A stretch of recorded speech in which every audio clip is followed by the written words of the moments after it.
فانا عارف بنتي فيها ايه، لكن الناس التانيه مش عارفه بنتي فيها ايه. ابنك اتكهرب في ميه، يعني دخله كهرباء وميه. مش عارفه انا عملت في بابا كده ازاي. والله بيصعب عليا. ما كنتش انا استعملها، امال مين اللي يستعملها؟ مين اللي ياخدها في كله؟ والنبي ايه؟ اصدقك انا بقى، اول ما تقولي كده اقوم انا مصدق على طول، صح؟ لان انا حساسه اوفر. ما كفايه افوره بقى. انا قلت انا معصبي بتاع ما بقاش في وعي. لا حول الله يا رب. عمتي اتخطبت لواحد بعد 8 سنين كانت بتحبه. بتهزري؟ عمتك سعيده دلوقتي؟ لا هما اتطلقوا. اتطلقوا؟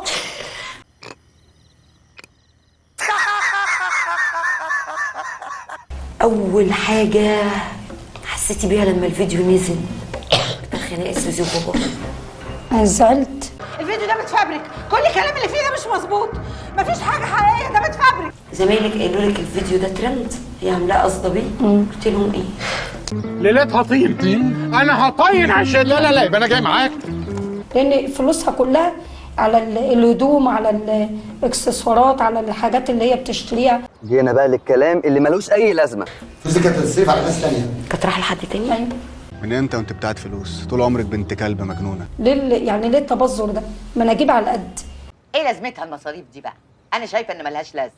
الابن لما بيجري في ايده قرش وهو صغير دي نعمه ولا نقمه؟ على حسب. افندم؟ انت زعقت لها؟ زعقت لها. قلت لها ايه؟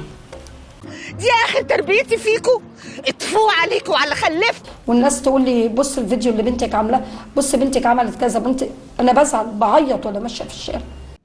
يا بنت الكلب.